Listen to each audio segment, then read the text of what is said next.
Hi friends, నేను మీ సత్యరాజు. బుచ్చిపేటలో వెలిసినటువంటి వెంకటేశ్వర స్వామి గుడికి వచ్చాను. చాలా బాగుందండి, మంచి ఫేమస్ అయిన గుడి.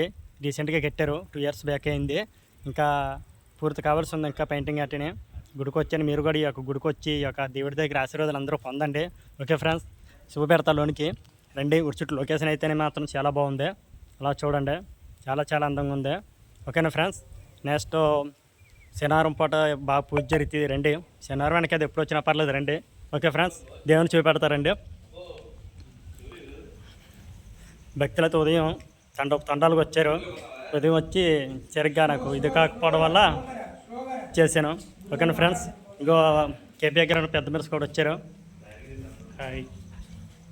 అలాగే రావికాతం భక్తులు కూడా వచ్చారు కొంచెం లేట్గా. ఓకే ఫ్రెండ్స్, దిబ్బి రాంబాబు గారు, గురుగారు వెంకటేశ్వర స్వామి యొక్క విశేషాలు ఏంటో చెప్పండి. ఏముంది, ఇవాళ శయని ఏకాశి. భక్తులందరూ ఈవేళ స్వామివారి యోగనిద్రలోకి వెళ్తారు. ఆ యోగనిద్రలోకి వెళ్తూ ఉంటారు కాబట్టి భక్తులందరూ వచ్చి ఇక్కడ నుంచే తొలి ఏకాశిని ఎందుకంటారంటే ఇక్కడ నుంచే పండుగలు స్టార్ట్ అవుతాయి. మనకి ఈ రోజు నుంచే పండుగలు స్టార్ట్ అవుతాయి కాబట్టి దీన్ని తొలి ఏకాశి అంటారు. అందుకే ఈరోజు స్వామివారి యోగనిద్రలోకి వెళ్తారు. ఆ యోగనిద్రలో స్వామివారు వెళ్ళినప్పుడు భక్తులందరూ వచ్చి ఆయన్ని కొలిచి పూజ చేసుకుంటే ఆయన యొక్క ఆశీర్వాదాలు అందరి మీద ఉంటాయి. శుభ్రంగా చూస్తారు ఆయన అందరూ. గుడి దగ్గర ప్రత్యేక పూజలు ఏం జరుపుతారండి? చేసాం పొద్దున్న 4 గంటల నుంచి మొత్తం ప్రత్యేక పూజలు చేసాం. ఇప్పటికే భక్తులందరూ వెళ్ళి ఇప్పుడు భోగం పెట్టి ఇంక బయలుదేరుతారు. ప్రతి శనివారం అవుతుంటాయి ఈ స్వామివారిని మొక్కుకుంటే శుభ్రంగా అన్ని జరుగుతున్నాయి. ఏంటంటే నా జీవితంలో జరిగిన ఏంటంటే రోడ్డు ప్రమాదాల్లో జస్ట్ రోడ్డు మీద పడిపోయి బయటకు వచ్చేసాను. ఎవరు లాగారో తెలియదు, స్వామివారు లాగినట్టు నేను అనుకుంటున్నాను. తర్వాత డబ్బులు ₹1,00,000 పోయి అప్పుడు ఎవరైనా ఈ రోజుల్లో ₹1,00,000 పోతే తెలియజేస్తారా?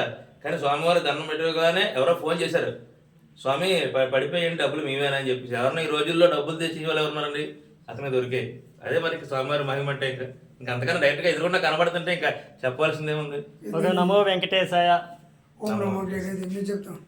ఇప్పుడు కొంగారు రాంబాబుని మరి వెంకటరామూర్తి ప్రతి శనివారం పూజలు అవుతాయి కాబట్టి మన విశాఖ జిల్లా, అనకాపల్లి జిల్లా అందరూ కూడా శనివారం పాటు వెంకటరామూర్తి గుడికి వస్తారండి. మరి కోరుకుంటున్నాం భక్తులందరూ వచ్చి ఆ వెంకటరామూర్తి పూజ చేసుకోవాలని. చాలా బాగా పవిత్రమైన వెంకటరామూర్తి. మరి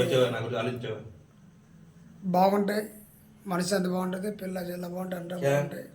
వెంకటరామూర్తి కూడా అనుకుని అన్నీ బాగుంటాయి. మన దేశం ఇండియా అంతా క్షేమంగా ఉండాలి, ఉండాలి, పిల్ల జిల్లా అంతా బాగుంటుంది. నా పేరు రాంబాబు, దిబ్బుడి కొంగారు రాంబాబు. నమ శివాయ. జై గోవిందా గోవిందా గోవిందా.